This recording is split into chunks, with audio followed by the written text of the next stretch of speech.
This podcast is sponsored by BPIExamPrep.com, the most affordable and effective way to make sure you ace any BPI certification exam. More at BPIExamPrep.com. Enjoy.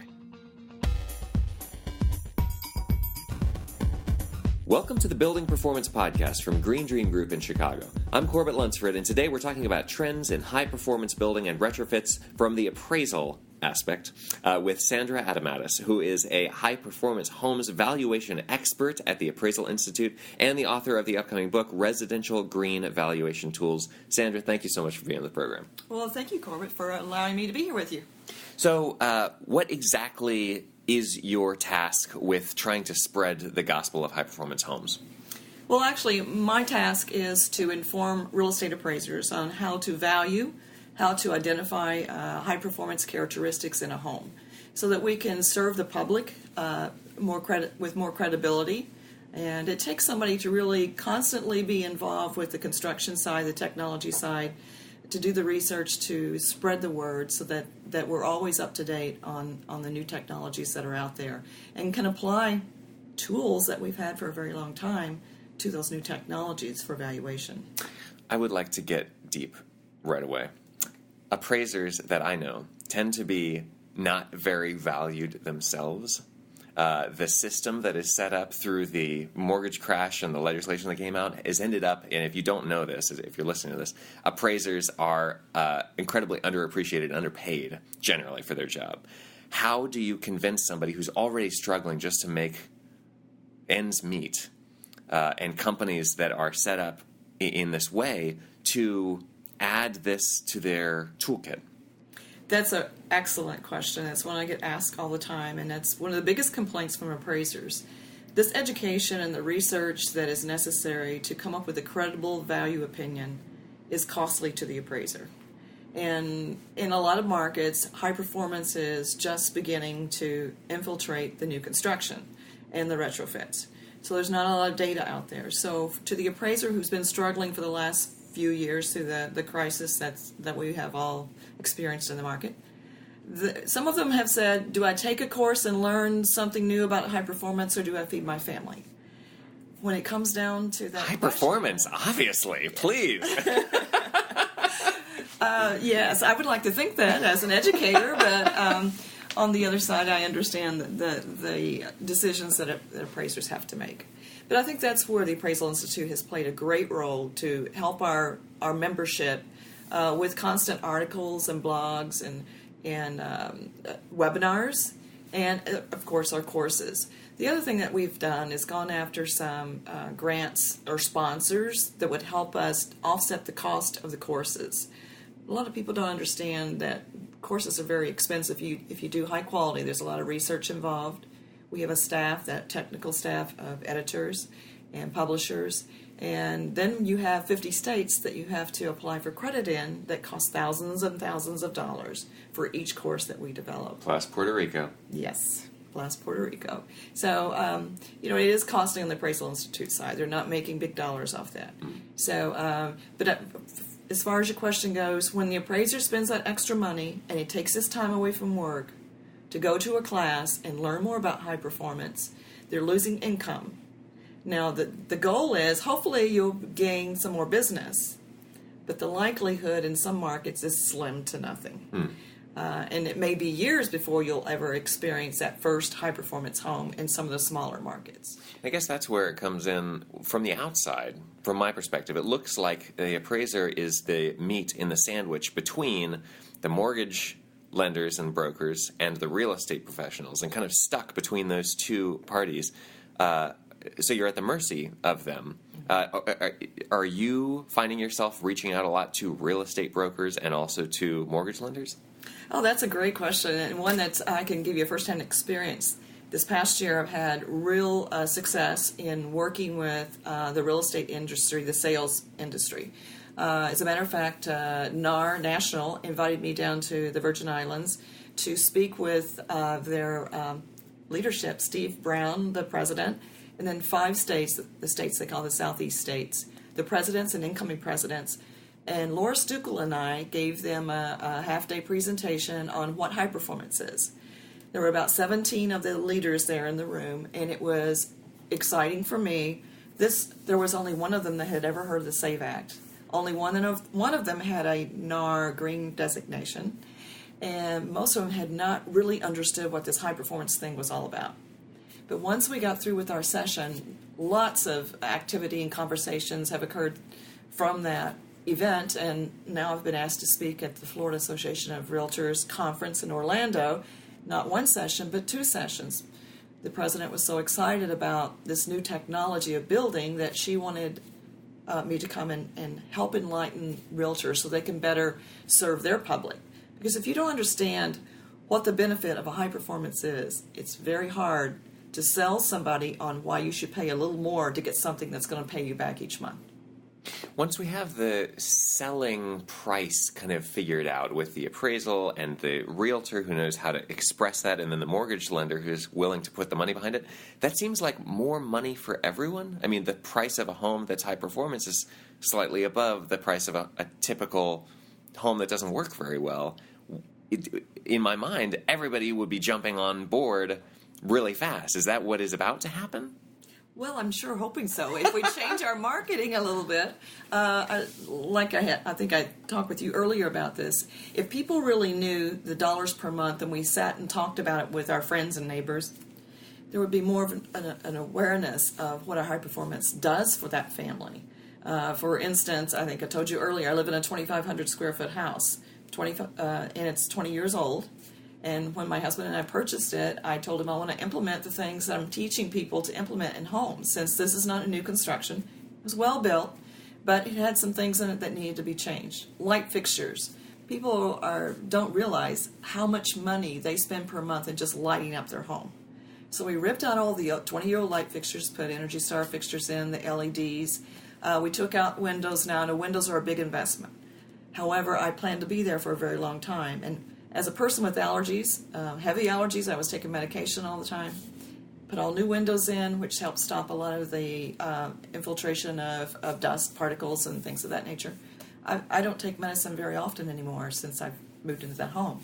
My average utility bill last year, average per month, was $50 a month. I'm in Florida with air conditioning most of the year. And the year before, it was an average of $63 a month. The first year I was there, before we had all these things implemented, I would say it was an average of $125 a month. So that's how much I've lowered that utility bill by some of the things that I've done to the home. Timer my water heater, another thing. Yeah. Cut it down $20 a month immediately. And when you say people don't talk about it, you're not talking about like at a homeowners association or at an energy efficiency block club meeting. You're talking about like at the bar. At the bar, at the restaurant. Like we go out to dinner with some of our friends, and we don't have friends that are in the, have raising children now. They're retirees or near that age, and I've asked them, well, what's your average utility bill? Because I know their home's similar to mine.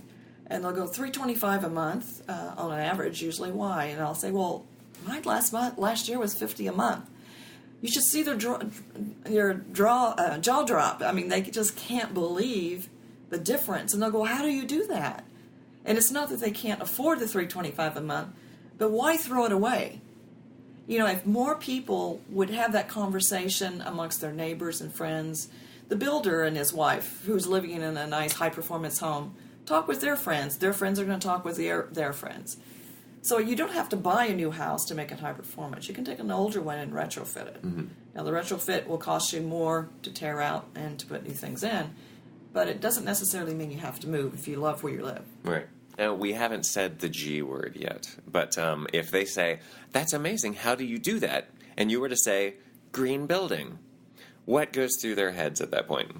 Oh, you've said the wrong thing. Their mind shuts down. You can just see in their face, oh dear, here we go with another political talk on global warming or climate change or whatever their terminology is. Because I've had this conversation with relatives in the family, one that was in a construction end of thing, the electrical engineer, or electrical contractor. And when they asked me, what are you doing going around the country all the time? And I said, well, I speak on green and high-performance construction and valuation. And my niece says, well, I don't believe in any of that stuff. So I said, well, okay. And her husband says, I'm working for new construction builders, and they're building these 4,000 square foot houses, and they have really, really low electrical bills. And I said, well, do you really know what a high-performance house is? And they said, no, tell me. So I explained to them the difference between a high-performance home and a code-built home, the different features that are implemented, and what the benefit means per month on that utility bill, on the comfort level, and durability. So when I explained that, my niece said, hey, I agree with all of that. I didn't know that's what green building was all about. I thought it was just a climate change or a carbon footprint kind of a deal. So, that's the perception that the market has. You converted someone. Congratulations. Yes. If you're listening, you should take up the cross and go convert somebody right now. Let's talk about swimming pools. Okay. Swimming pools are not going to give you a return on investment. In fact, my parents have a swimming pool. My parents live in Tampa, and they hardly ever use their pool. I'm probably the only person who swims in it. It's every Christmas when I go down there, which I love. But it's not going to make you money back. How many other things in a home, aside from energy efficiency, because of course that's going to make you money, that's why you invest in it, right? Do not pay you back over the term of the investment. Oh, there are a lot of things. Granite countertops are number one, but like you said earlier, happy wife, happy life. I have granite countertops too. That was one of the things I really just had to have. But if I had an appraisal on my home, would the appraiser put in that an aligned granite countertops a $5,000 adjustment? No, I paid a lot of money for those. Am I going to get a return on that when I sell? No, it'll be a good selling feature, and it makes me feel good to have those in my kitchen. But it's not a return on investment. So there are a lot of things like the swimming pools. You pay $35,000 for a pool, a small pool. You might get $10,000 to $15,000 back in Florida on it. In the first year or 2 years after you've purchased it. But it's one of those, it's a feel good. So people are willing to pay for things that make them feel good, even though they realize that they're not going to get a return on their investment. So let's flip that and think about that from the high performance standpoint. So like I said to you earlier, I have a lot of allergies. When I lived in my other home, my older home that was drafty, we did a lot of things to it, but just never could get it to where it really made me feel good, feel better about my allergies. But in a newer home, I am feeling much better. So not having to take the medication and sneezing all the time and the headaches makes me feel better. I was willing to pay for that. Are you a commercial? No, I'm not. You should be. So how do we stop talking about the return on investment thing, especially in an appraisal type situation? I know that the value of first of all, can we just talk about how does valuation work? When you talk about, the name of your book is Residential Green Valuation Tools. What goes into valuing a home? Well, data.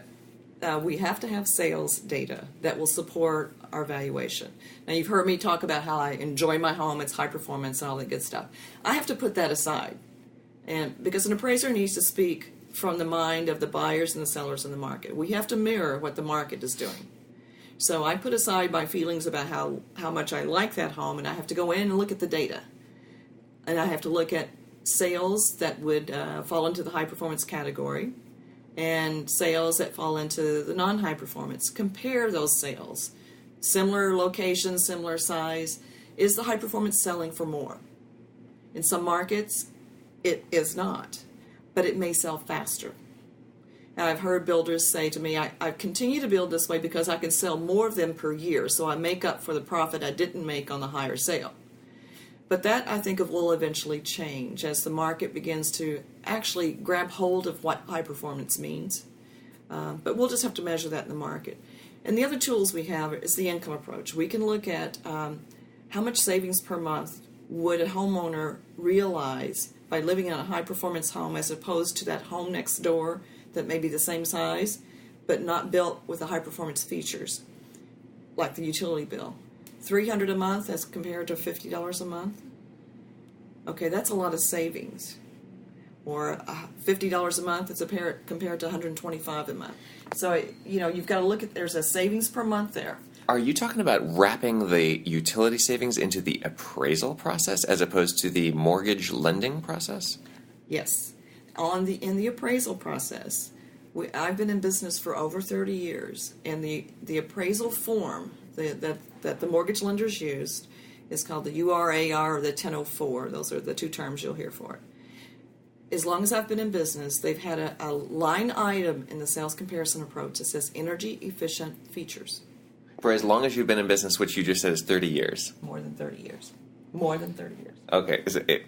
Go ahead and keep going. I love this. Okay.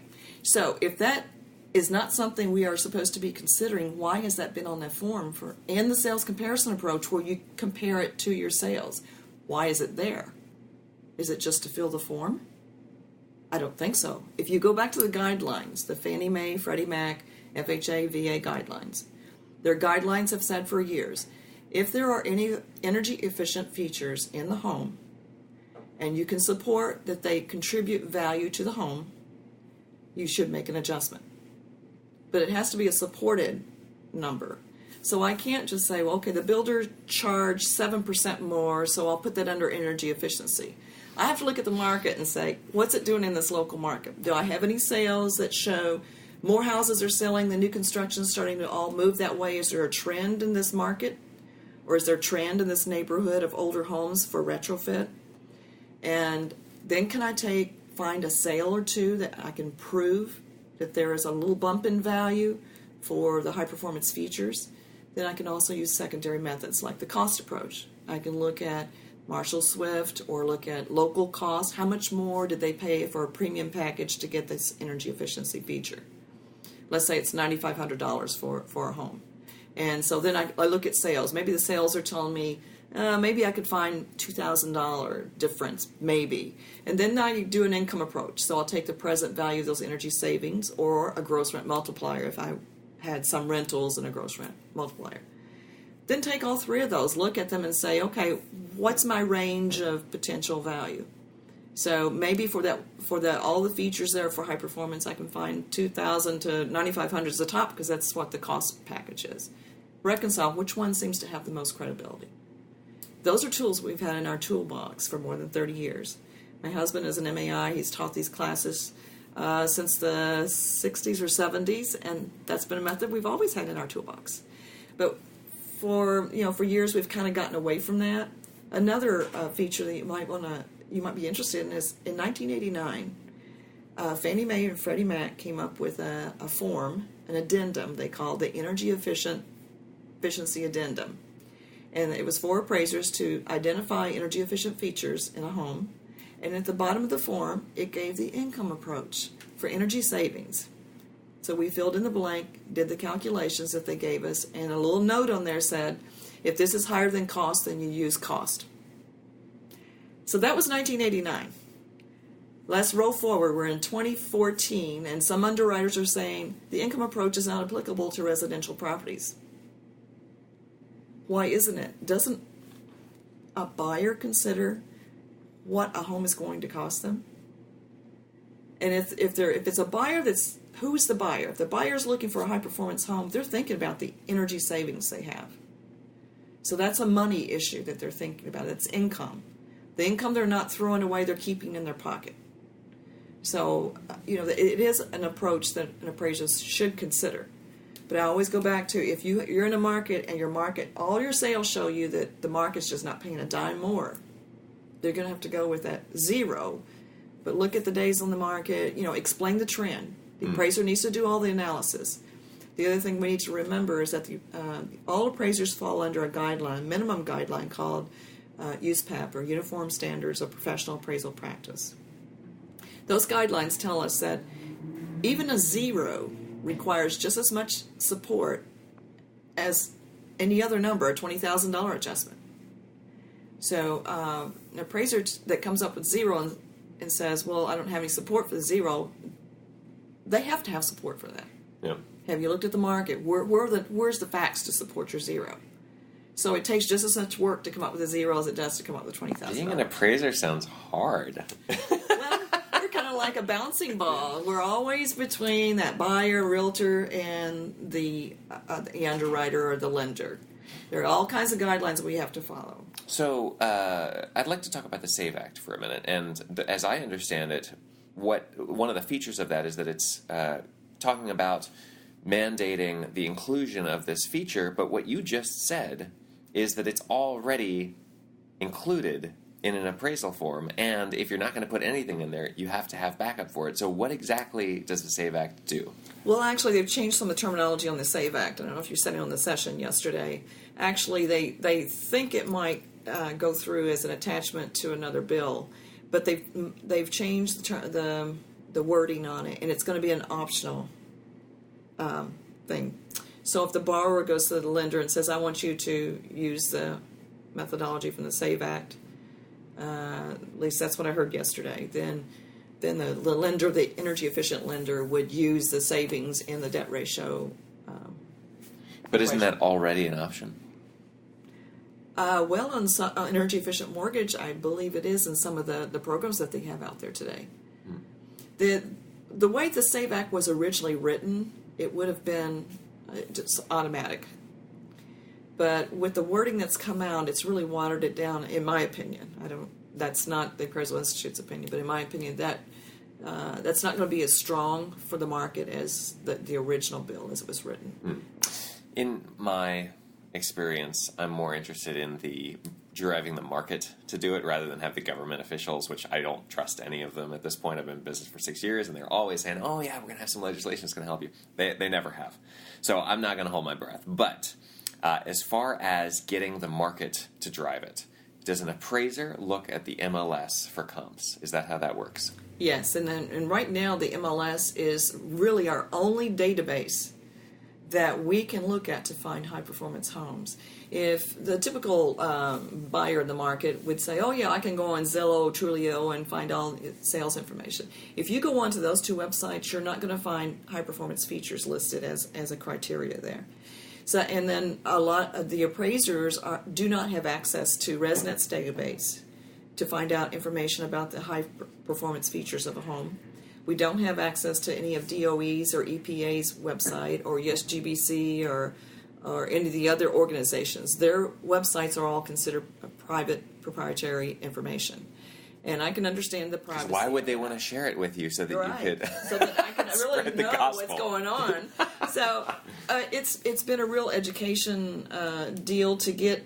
That's why it's so important that we let the realtors know if they really want us to appraise these houses more accurately. We've got to get the data in a format that we can search it and come up with analysis and trends that are more accurate of what the market's doing.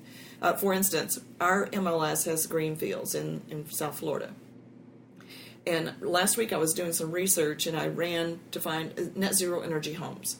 So I ran 2 counties because one of them I knew had a lot of green homes in that particular neighborhood, in one of these neighborhoods. And so I ran the search for the last year, how many sales had sold with net zero energy. I came up with 400 sales. I was floored. I'm thinking, how did I miss? Zero? Yeah. How did I come out with? How did I miss this? How did I miss it? So I pulled up the details and I started reading through them. There was a glitch in the computer system. When a realtor did not put anything in the field that says hers, it automatically defaulted to 0. Oh, that's awesome. So I right away contacted a person on the committee that works with the MLS system, and I said, oh, we've got a problem here, and I explained it to him. Well, he immediately did a search, and he came up with 400 sales also, and he goes, oh my gosh. So they got with the provider of the software, and I searched it last night, and they've corrected it. So now there's only 200. Right. No. 0. So, but an appraiser some appraisers have 24 to 48 hours to do an appraisal. Now, let's take for instance, they go into the MLS and they search these fields, and the realtor hasn't filled out the fields. So you come up and say, okay, there are no high performance homes in this neighborhood, so here's my support for a 0 adjustment. When in fact there may be some, but the realtor didn't fill in the fields because they weren't real comfortable with filling them in because they don't know a lot about high performance, maybe. Or because the owner didn't provide them with the information. I don't know what, there are different reasons why they don't get filled in.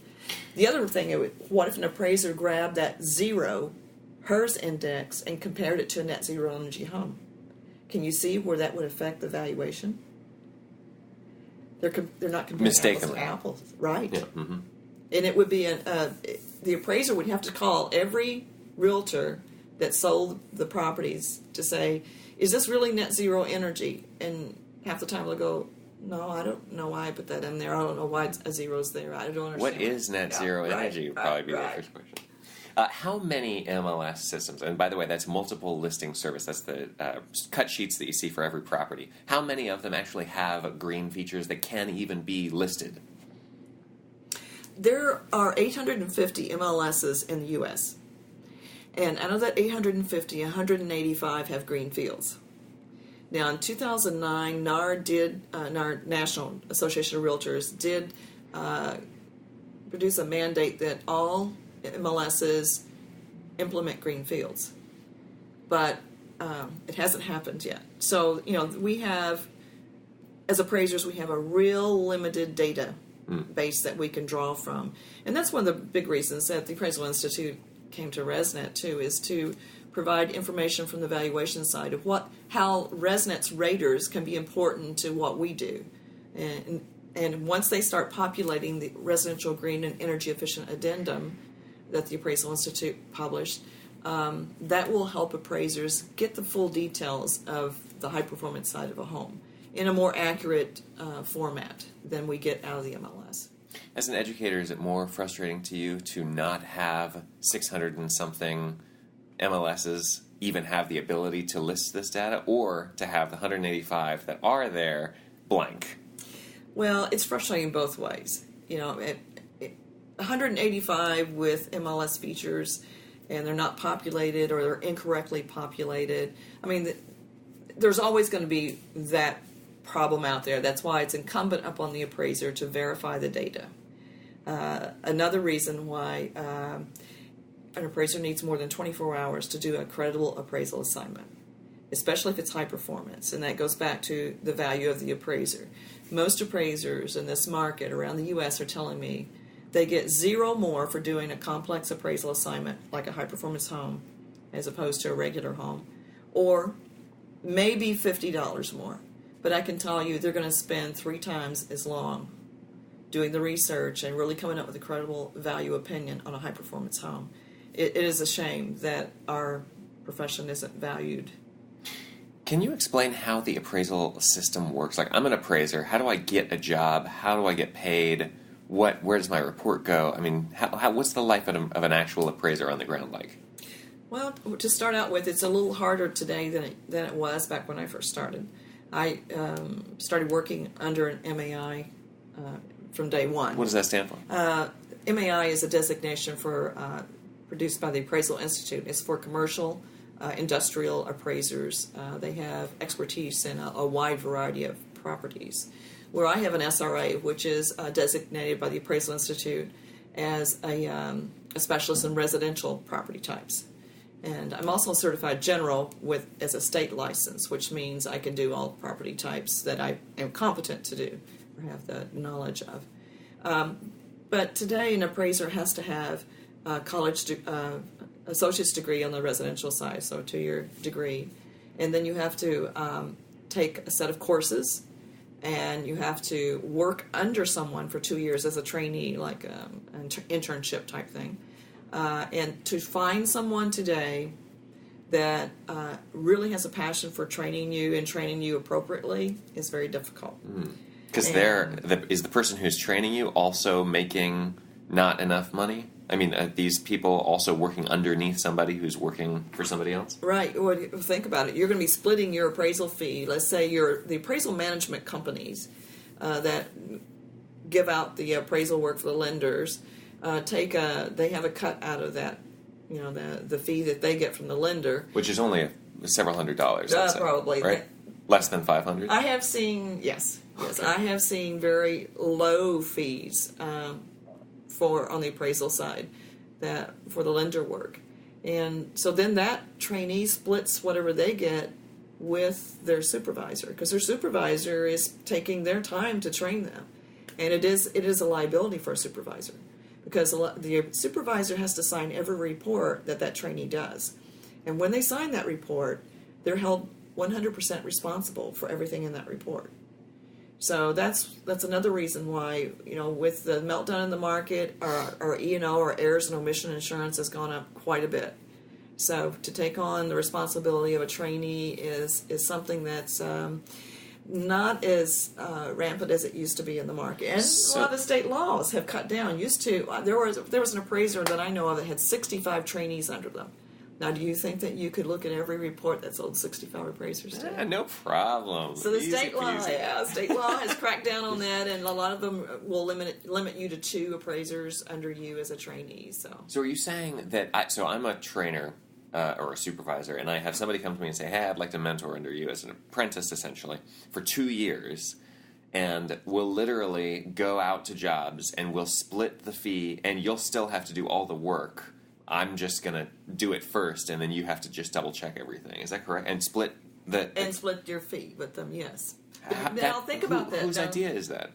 Well, I mean, that's not a business idea, right? That makes it into a hobby, sort of. That let's do that. That would be nice. Well, you got to remember that after 2 years, quite often what happens, if you have a really good supervisor, if you don't have a really good supervisor, he's just there to sign his name or her name, after 2 years, that person can go get their license to work on their own. And with the way the market's set up today, they can work out of their bedroom, and in 2 years, you've just trained your competition. So, see, the supervisor isn't always winning anything in this situation.